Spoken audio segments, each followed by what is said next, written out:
Operation Sindoor Bharat Pakistan యుద్ధం నేపథ్యంలో పెద్ద ఎత్తున మన ఇండిజినియస్ వెపన్స్ అనేది కూడా అద్భుతమైన ప్రదర్శన కనబరిచి భారతదేశంలో ఒక్కటి కూడా మిసైల్ కానీ డ్రోన్ కానీ పడకుండా చాలా అద్భుతంగా కాపాడగలిగాయి. అట్ ది సేమ్ టైం అక్కడ భారీ విధ్వంసాన్ని సృష్టించగలిగాయి కూడా. అయితే ఈ తర్వాత నుంచే కేంద్రం ఒక నిర్ణయానికి వచ్చింది. రక్షణ రంగాన్ని బలోపేతం చేయడం కోసం కీలక నిర్ణయం తీసుకుంది. 1,00,000 కోట్లతో డిఫెన్స్ రంగాన్ని పటిష్టం చేసేలా పక్కా ప్లాన్ వేసింది కేంద్ర ప్రభుత్వం. Defence acquisition council military hardware సహా 10 ప్రతిపాదనలకు సెంట్రల్ కేబినెట్ ఆమోదం తెలిపింది. త్వరలోనే ఇండియన్ ఆర్మీలోకి అత్యాధునికమైనటువంటి ఆయుధాలు మరికొన్ని సమకూర్చబోతున్నారు. సో దీని ద్వారా రక్షణ రంగం మరింత బలోపేతం కాబోతోంది. ఇండిజీనియస్ వెపన్స్ పైన మరింతగా దృష్టి సారించే అవకాశం కనబడుతోంది. ఇండిజీనియస్ అంటే ఇక్కడ స్వయంగా మన భారత ప్రభుత్వంలో సహకారంతోనే మన డిఆర్డిఓ కానివ్వండి, మన బిహెచ్ఎల్ కానివ్వండి, ఇవన్నిటి దగ్గర వినియోగించేటువంటి ఆ మెటల్స్తోనే ఇక్కడే తయారు చేయటువంటి ఆ మిసైల్స్నే ఇండిజినియస్ వెపన్స్ అంటూ ఉంటారు. ఆకాష్ మిసైల్ ఇక్కడ ఇండిజినియస్గా రూపొందించబడిందే. ఇలా చాలా ఉన్నాయి ఇండిజినియస్గా రూపొందించబడినవి. సో ఇకపైన ప్రతిదీ కూడా ఇండిజినియస్ అంటే ప్రతిదీ కూడా మన స్వదేశంలో నిర్మించబడిందే తయారు చేయాలని ఒక లక్ష్యంతో భారత ప్రభుత్వం ముందుకెళ్తోంది. ఇక ఇటీవల కాలంలో వచ్చినటువంటి ఐఎన్ఎస్ తమల్ చివరిది, ఇండియన్ నావల్ షిప్ తమల్ ఇక చివరిది. ఇకపైన ప్రపంచ దేశాల్లో నుంచి కొనుగోళ్లు ఉండవు. కేవలం భారతే స్వయంగా సెల్ఫ్ రిలయంట్ లక్ష్యంగా యుద్ధ ప్రాతిపదికన ఇక్కడే కొన్ని యుద్ధ సామాగ్రిని తయారు చేయబోతోంది. దానికోసం 1,00,000 కోట్ల బడ్జెట్ని కేటాయించేందుకు ప్రభుత్వం సిద్ధమైందట. ఆపరేషన్ సింధూర్ తర్వాత నిర్ణయానికి వచ్చినట్టు తెలుస్తోంది. 1,00,000 కోట్లతో డిఫెన్స్ సిస్టాన్ని మరింతగా బెటర్మెంట్ చేయడం కోసం అన్ని రకాలుగా కృషి చేస్తోందట. Defence acquisition council military hardware సహా 10 ప్రతిపాదనలకు సెంట్రల్ కేబినెట్ ఆమోద ముద్ర వేసింది.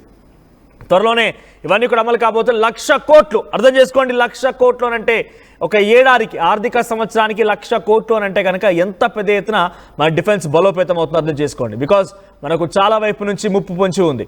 అటు చైనాతో డెఫినెట్గా ముప్పు ఉన్నట్టుగానే భావించాలి.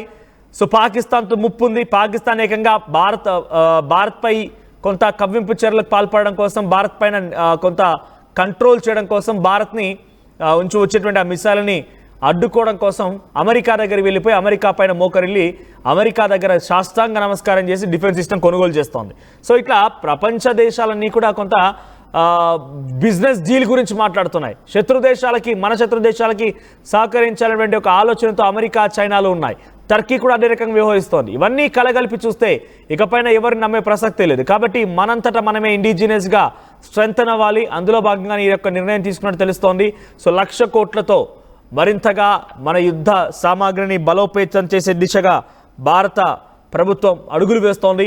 అటు నావీకి కానివ్వండి, ఆర్మీకి కానివ్వండి, at the same time air ఫోర్స్కి అన్ని రంగాల వారీగా త్రివిధ దళాలకి అన్ని రకాలుగా యుద్ధ సామాగ్రిని సమకూర్చడం, వారందరినీ కూడా పటిష్టం చేయడమే లక్ష్యంగా మోదీ ప్రభుత్వం ముందుకెళ్తోంది. ఆపరేషన్ సింధూర్లో చాలా పెద్ద ఎత్తున మన ఇండిజినియస్ వెపన్సే మంచి అద్భుత ప్రదర్శన కనబరిచాయి.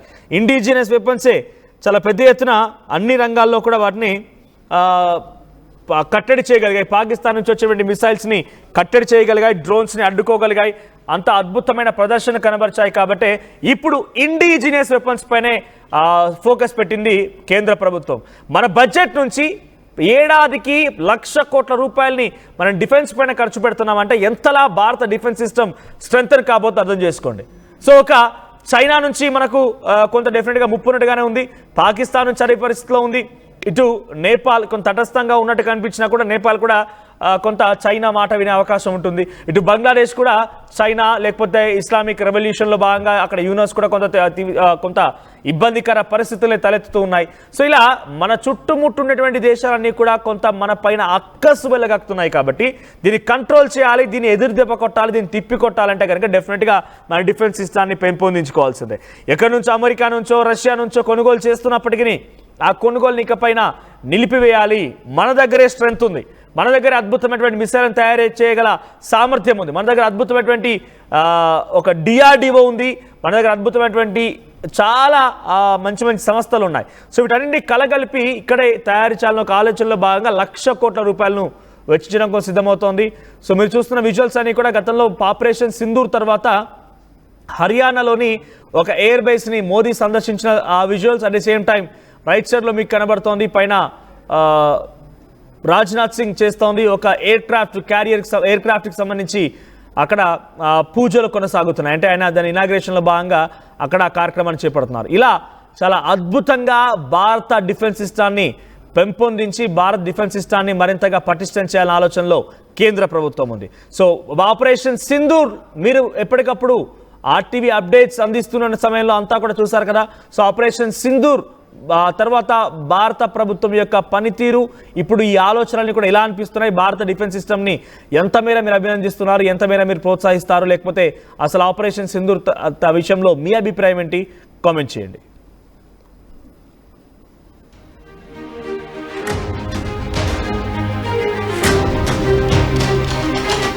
రైట్, ఒకసారి దీనికి సంబంధించి మరిన్ని అప్డేట్స్ మా ప్రతినిధి మధు సిద్ధంగా ఉన్నారు. మధు, సో ఇంటర్నల్ గా డిఫెన్స్ సిస్టాన్ని పెంపొందించాలి. పక్కాగా మనం ఇక్కడ వైపు నుంచి అటు విదేశాల నుంచి వచ్చేటువంటి డిఫెన్స్ సిస్టాన్ని, ఎయిర్ క్రాఫ్ట్ క్యారియర్ని, నావల్ షిప్లని కాకుండా ఇండిజినియస్ గా భారత్లోనే రూపొందించాలి. మన డిఫెన్స్ సిస్టాన్ని పటిష్టం చేయాలి. అందులో భాగంగా ₹1,00,000 కోట్ల, ఏడాదికి ₹1,00,000 కోట్ల చిన్న విషయం ఏం కాదు. సో ఆ రకంగా భారత ప్రభుత్వం ముందుకెళ్తోంది. సో ఏ రంగాలు ఏ రకంగా ముందుకెళ్లే అవకాశం ఉంది? ఈ ప్రతిపాదనలో ఎంత మేర అమలు కాబోతున్నాయి? ఎటువంటి డిస్కషన్ జరుగుతోంది? ఎగ్జాక్ట్, ఇప్పటికే మనం విదేశాల నుంచి అత్యాధునిక ఆయుధాలను, మిజైల్స్ ను, క్షిపణులను, ఎయిర్ క్రాఫ్ట్స్ ని దిగుమతి చేసుకుంటున్నటువంటి సిచ్యువేషన్ ఉంది. రాఫెల్ యుద్ధ విమానాలు కానీ, రీసెంట్ గా రష్యా నుంచి సంబంధించినటువంటి ఏదైతే బార్డర్ ఏరియాలో విదేశీ క్షిపణులను అంత గాలిలోనే పేల్చేటువంటి వాటిని కానీ దిగుమతి చేసుకున్నాము. కానీ సొంత రక్షణ వ్యవస్థను బలోపేతం చేసుకోవాలనేటువంటిది భారత్ భావిస్తా ఉంది. దానికోసం రక్షణ రంగంలో ₹1,00,000 కోట్లతో డిఫెన్స్ రంగాన్ని పటిష్టం చేసేలా సిద్ధం చేస్తా ఉన్నట్టుగా తెలుస్తా ఉంది. ఇప్పుడు ఆల్రెడీ బంకర్ కి సంబంధించినటువంటి దాదాపు 180 మీటర్ల లోపలికి చొచ్చుకెళ్లి పేలగలిగేటువంటి బంకర్ బాంబులను ఆల్రెడీ సిద్ధం చేస్తా ఉన్నారు. దీనికి సంబంధించి దానితో పాటు అత్యాధునికమైనటువంటి ఆయుధ సంపత్తిని భారత అమ్ముల పొదిలో చమకూర్చడానికి భారత్ సిద్ధమవుతా ఉంది. దీనికోసమే defence acquisition council, military hardware సహా మొత్తం 10 ప్రతిపాదనలను సెంట్రల్ కేబినెట్ ఆమోదించింది. త్వరలోనే అత్యాధునికమైనటువంటి ఆయుధాలు వచ్చే అవకాశం ఉంది. ఫ్యూచర్ లో పూర్తి స్థాయిలో లేజర్ మీద ఆధారపడి యుద్ధం జరిగేటువంటి సిచ్యువేషన్ పైన చర్చ కొనసాగుతా ఉంది. ఇప్పటిలాగా మిజైల్స్ ని ప్రయోగించడం, మిజైల్ అక్కడికి రీచ్ అయ్యి దాన్ని పేల్చేటువంటి పరిస్థితుల్లో కాకుండా అత్యాధునికమైనటువంటి యుద్ధ పరికరాలను విదేశాలు అభివృద్ధి చేస్తా ఉన్నాయి. దాంట్లో భాగంగానే భారత్ కూడా దానిపైన దృష్టి పెడుతున్నట్టుగా తెలుస్తా ఉంది. ఎట్లయితే డిఫెన్స్ సిస్టమ్ ని స్ట్రాంగ్థన్ చేయాలనుకుంటున్నారో ముందుగానే గుర్తిస్తారు. లేజర్ బీమ్ తో వాటిని గాల్లోనే పేల్చేటువంటి అత్యాధునిక టెక్నాలజీ పైన భారత్ దృష్టి పెడతా ఉంది. దానికోసం ఈ కేటాయింపులు అనేటువంటిది అవసరం అనేటువంటిది చాలా స్పష్టంగా కనిపిస్తా ఉంది. ఆపరేషన్ సింధూర్ తర్వాత జరిగినటువంటి పరిణామాలను భారత్ గమనించింది.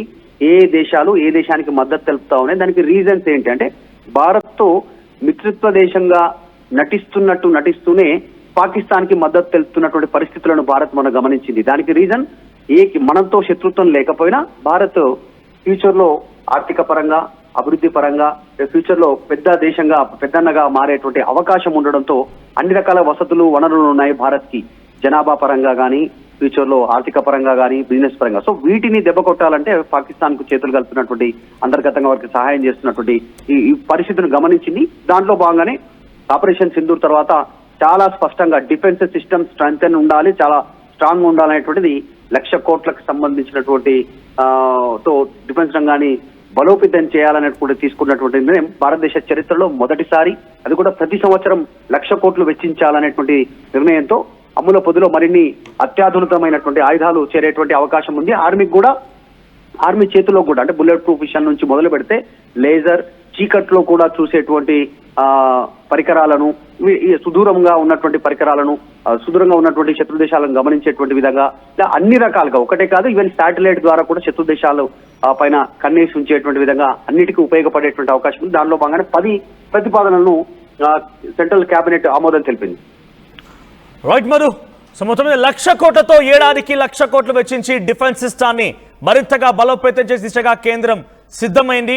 సో ఇప్పటికే దానిలో భాగంగా కొన్ని అంశాలను కూడా ప్రతిపాదన కూడా సెంట్రల్ కమిటీ ఆమోదముద్ర వేసింది. డిఫెన్స్ అక్విజిషన్ కౌన్సిల్తో పాటుగా మిలిటరీ హార్డ్వేర్తో సహా మరికొన్ని 10 ప్రతిపాదనలు కూడా సిద్ధం చేసింది. ఇకపైన ఇండిజినియస్ గా భారత ప్రభుత్వమే మన సంస్థలను ఉపయోగించి కొత్త ఆయుధ సామాగ్రిని రూపొందించబోతోంది. ఆపరేషన్ సింధు తర్వాత ప్రపంచ దేశాల నివ్వెరపోయేలా మన భారత ఆర్మీ పర్ఫార్మెన్స్ చూసి అందరూ కూడా ఒక రకంగా ఆశ్చర్యచకితులయ్యారు. ఇది